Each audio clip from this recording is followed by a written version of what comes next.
Guys, it's Kevin again. This is going to be another movie for you guys, and this movie reviewing, damn this movie. I mean, this is a very interesting movie that I have been waiting a while to watch, definitely. I remember when this came out in theaters, I was going to see it, but I didn't have enough money, and I never saw it, and finally, I've gotten the chance to watch it, and thank God I did. And that is a movie that many of you probably have heard of, but don't really know what it is, and that is Nicolas Winding Refn's newest film, The Neon Demon. Now, this is a movie that, like I said, I didn't know much about. In fact, the first time I heard about this movie was when I did that movie preview with, the Random Eric. That's what the first time when we did the June movie preview and we talked about. That was the first time I found out about this movie. And ever since then, I've been very intrigued. Ever since, especially when he described the plot and things like that, I was definitely very intrigued. But I also didn't really know what to expect going in this movie. And, holy shit, I mean, I came out of this movie not really knowing what I liked, not really knowing what I just watched, but despite all the weird shit that happens in this movie, I still love this movie. I mean, The Neon Demon is definitely not your typical movie, and I'll talk about that in a second. But let's get to the plot of The Neon Demon, because the plot of this movie seems very straightforward, but let me tell you, the movie is anything but, and the plot to this, now, this is going to be one of those movies where I'm going to do an in-depth analysis. Obviously, I'm going to do analysis about it, but in order for me to do that, I'm going to talk about the review first, then I'll do the analysis part. So let's get to the review. So the movie basically is about this girl, Jessie, played by Elle Fanning, and she is basically seen as perfect. You know, Jena Malone's character sees her as someone who's going to be a big star. She's going to be this huge model. The other models, we can tell, are very greatly jealous of her. They don't really know what's so perfect about her, and they're jealous because of her, how everyone's received and how everyone responds to her, and they're basically destined to destroy her. And basically throughout the movie, Jessie is further plunged into a world of darkness, narcissism,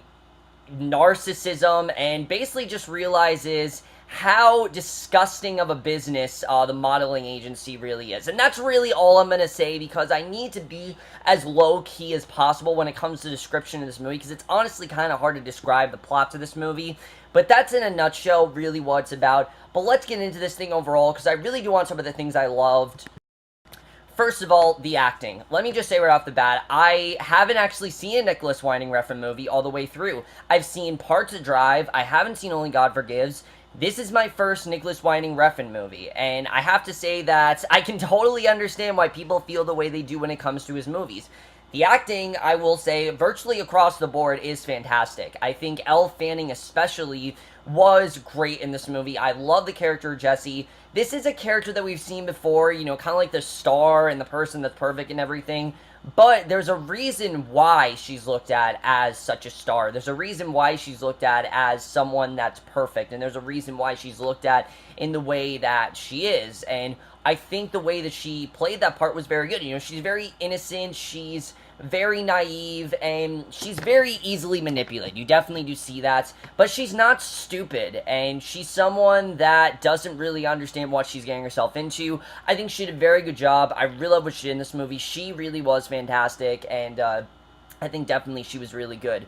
Jena Malone, however, is who I really need to talk about, because holy shit, I mean, the stuff they do with her character, I can't believe they actually got away with, honestly. This seems like one of those movies where you'd hear tons of controversy about it. It would get all of this, restrictions and things like that. I mean, you'd see a movie like The Interview. That movie was banned from North Korea completely. This is a movie that I'm surprised wasn't banned, just solely because of the stuff that Jena Malone does in this movie. I mean, she does some really crazy shit in this movie, but despite that, I think her character by far was the best character in this movie. Her character is extremely fascinating, extremely intriguing, and I really did love the direction they took her character. It was a weird one, don't get me wrong. It was very fucked up, and I obviously am not saying that I like what she did in this movie. I did really love her performance, so I think she was fantastic. I think she did an incredible job, and the relationship between these two is a very difficult one to describe, but I both think they were really great here. I really love the performances that they both gave, and I thought that, like I said, they both were really great. Definitely, I thought they both gave really good performances. Unfortunately, though, like, as good as I think Jena Malone was, one of my only complaints with the movies, I do feel the other characters are very underused, and it's not that they're bad characters, just the movie's so focused on Jesse that I don't really feel the other characters get their time to shine. But then that made up in the third act when you have the characters of Sarah and Gigi, Bella Heathcote, and Abbey Lee, who I believe are real models in real life, and they also did a great job in this movie. You can just see the jealousy just from things they're telling her to do, things they're saying. I mean, they're clearly setting her up. You can tell that clearly they're just there to ruin this for her because they want to be in the spotlight, and I really love what they did in this movie. I mean, they took that whole thing to a whole other level that I don't really want to get into right now because it's pretty crazy, but I really love what they had to do here. I thought they both were really good. Christine Hendricks was really good here. My one complaint, I will say, is that the one character who I really wanted to explore more was Keanu Reeves, who I thought when he was introduced, I really thought his character was very interesting. I'm like, alright, this guy's very fascinating, what's up with him? I mean, you can tell that there's something weird going on with him. Then they take him in this really weird direction for one scene, and then literally after that scene, they never talk about him again, and that's the kind of stuff that I don't really know why they did. I don't know why they dropped his character. I thought he was actually an interesting character, but for some reason they just dropped him. I don't know what the reason was behind that, but either way, the acting is very good here. I think they did a very good job, and definitely I will compliment everyone in this movie. But despite all those performances being universally great, and I think everyone just really giving it all when it came to these things, they're not the reason why this movie was so great. They're not the reason why this movie was so weird. It is totally because of its director and screenplay that this movie goes in the weird direction it does. And honestly, as fucked up as Nicolas Winding Refn is, because he has confessed that most of the stuff that happens in this movie is stuff he likes to direct, and I don't want to think about, like, the weird fetishes he has, definitely, because people have talked about that. I really do compliment him for sticking to this, because, again, this is something that could be very hard for a lot of people to get into, and I think the tone here was very well executed.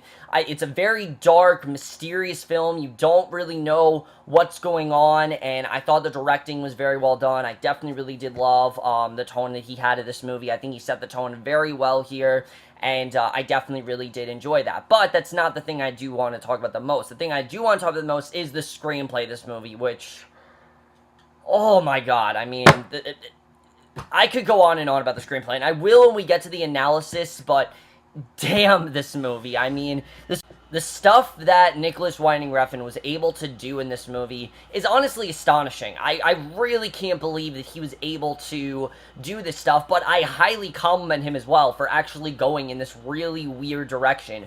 Because honestly, as weird as it is, it really does make a lot of sense, and the story I thought was very captivating, even though it got very, very fucked up towards the end and went in this very strange direction that I think will turn a lot of people off. I think that he really did get the message across very well. The movie really does have a lot to say about beauty and, people being eccentric and egotistical and just narcissistic people. I think it really, though, has to do with inner beauty, and that's something I definitely will talk about when we get to the analysis.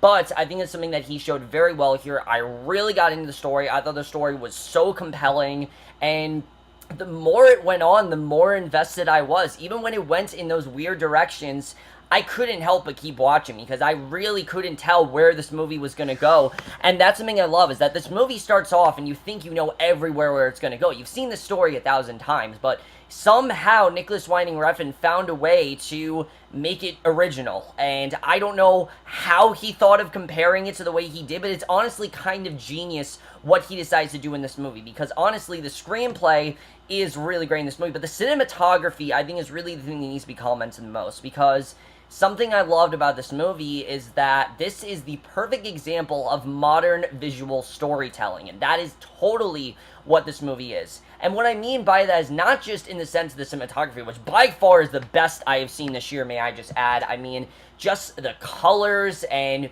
the detail in this movie, it's just gorgeous. It's gorgeous to look at. The way we get into this world and the scenes of just, there's some crazy lighting choices in this movie. There are some very vibrant colors. I mean, it's really crazy the way cinematography was done. There are some scenes that are just so well shot. I mean, especially in the third act, probably the most fucked up scene in this movie was still incredible to look at. And again, I can't believe they got they got away with half of the shit they did. And that's something I really did love. But, the thing I think that Nicolas Winding Refn also did very well here is the way he told the story. He tells the story in such deep metaphors and very deep, type comparing it to things that you really wouldn't have seen compared to before. And I really thought that was interesting the way he did that. Like I said, cinematography here is just gorgeous. I loved it. The score to this movie is hands down my favorite score this year. I mean, I've heard that the scores that, Cliff Martinez does to every single one of his movies are just so fantastic and so great. And the second that we heard the score, I'm like, I'm in love with this. I mean, it's so it's so synth, and it kind of sounds like something out of like a Suspiria or something like that. I mean, just the way the movie was done, I thought the score was so interesting. It really adds the mysteriousness and just darkness and thrillingness to this movie, which this movie really does have you on the edge of your seat the whole time, and that's something I really did love. And I think they did a really great job with that.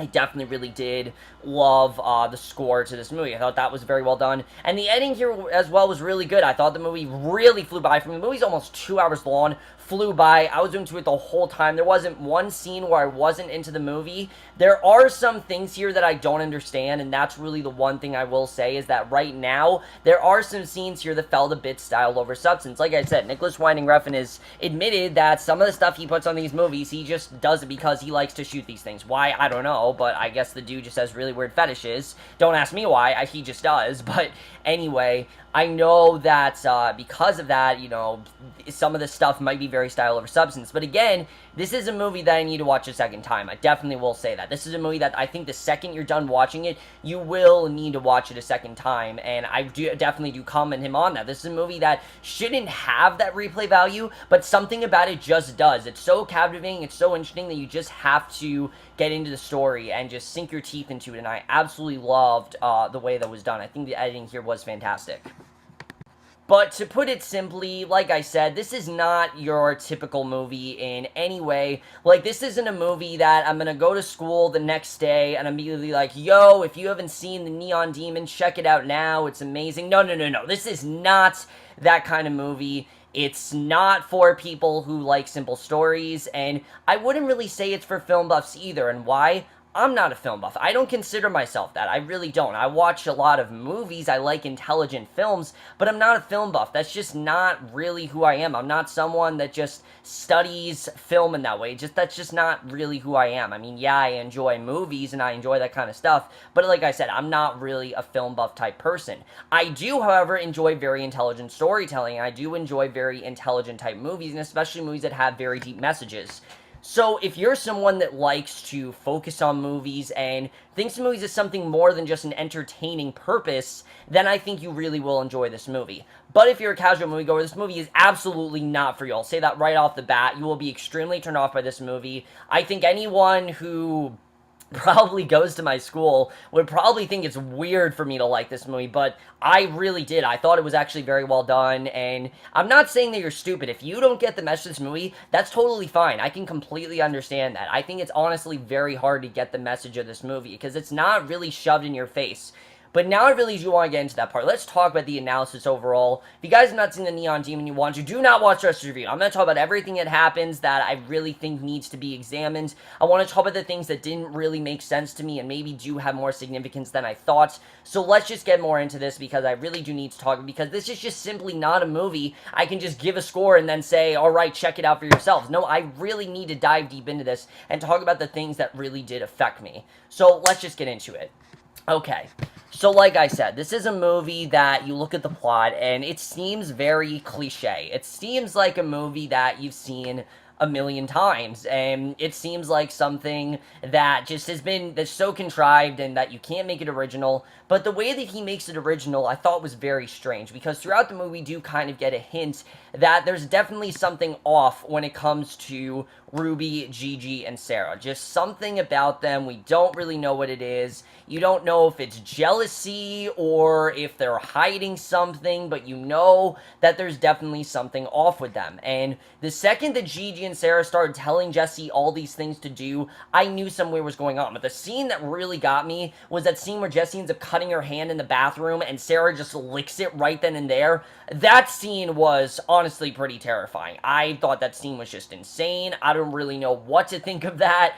That scene was crazy, but what I really think the movie's really trying to show is inner beauty. Ruby, Gigi, and Sarah were jealous of Jesse because they didn't have that inner beauty. And I'll sum it up perfectly. There's that scene where I believe it's Gigi and Jesse. I got the two confused. They looked very similar to me, so sorry if I get the two confused, but it's Gigi and Jesse. She's talking about all the fakeness on her face and, you know, the fake makeup and like a nose job and even what she did with her ears and things like that. And Jesse says that she doesn't even wear makeup. She prefers natural beauty. And that's totally, I think, what they're trying to show in this movie, is that it's very rare that someone has that natural beauty and that they're able to showcase that natural beauty. Nowadays, a lot of beauty is very manufactured, and that character that Gigi and Sarah are talking to, I can't remember his name, but he says, I believe he says a quote that if you're not born beautiful, you'll never be beautiful. And that's something I think that really does scare them. They feel that they're outnumbered. They feel that they'll never be able to match to her because she's natural, and they know deep down that they're not natural beauty.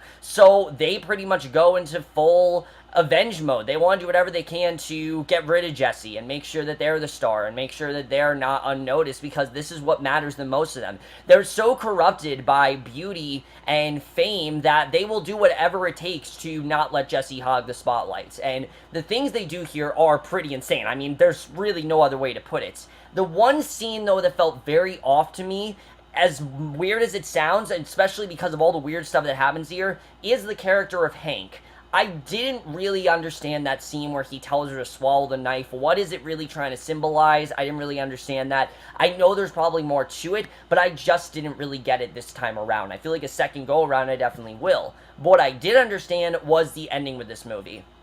Are Sarah, Gigi, and Ruby, did they actually eat the eyeball? I mean, yeah, in the movie, yes, they did, but I think this is another way of Nicolas Winding Refn doing the visual storytelling. He's comparing an eyeball to what they're willing to do, and them eating an eyeball and them drowning her. They're not actually going to, they're not actually going to eat her. He's not saying that models eat people. That's not what he's saying. It's not saying that all models are cannibals. What he is trying to say is that models who are in the spotlight for so long and who are so just eccentric and essentially, and not eccentric, I mean egocentric and essentially just fame whores, and that's what they're so fixated on, will do anything they can to rise to the top, even as far as to kill someone like Jesse. So for them to eat an eyeball and eat her, just eat her body, shove her into a swimming pool, I mean, these are things that they're used to doing because they want to do whatever they can to rise to the top. And then you have a character like Ruby, who I feel is someone that feels that Jesse's the only person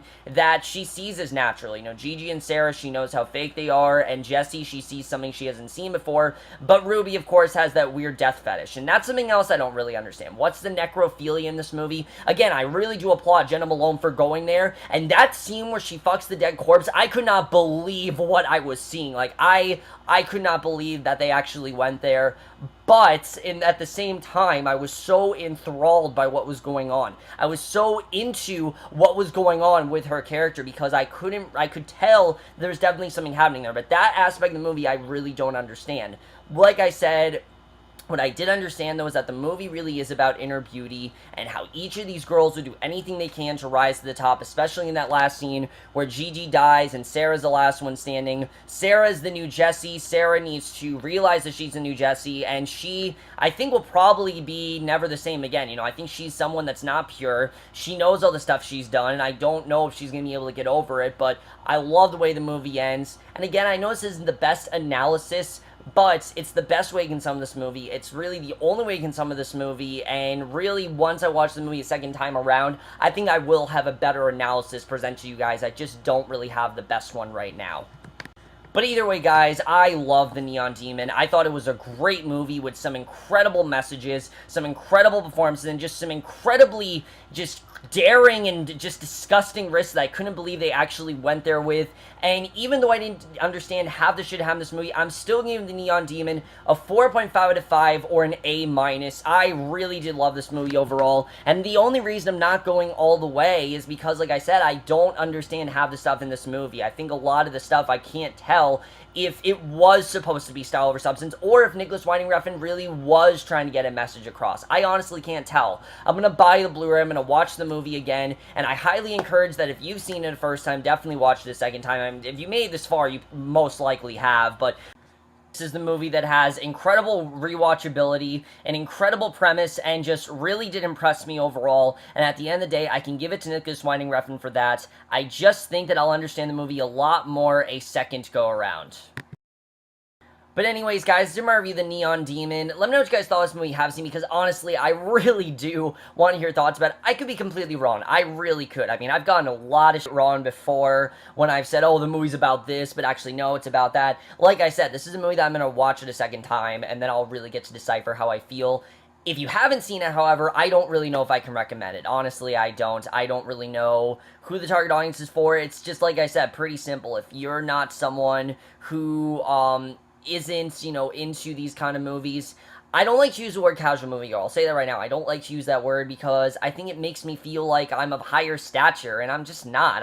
To put it simply, I'm just some kid that reviews movies. That's really all I am. I'm not anyone that's a film buff or something like that. Like I said, I'm not someone like that, but either way, like I said, this is not a movie for someone who doesn't like weird stuff and doesn't like to pay attention. But either way, let me know what you guys thought of this movie. Love your thoughts in it. It's really weird overall. That's the best way to describe it. It's just so strange, and that's it for this video. Hope you guys enjoyed it.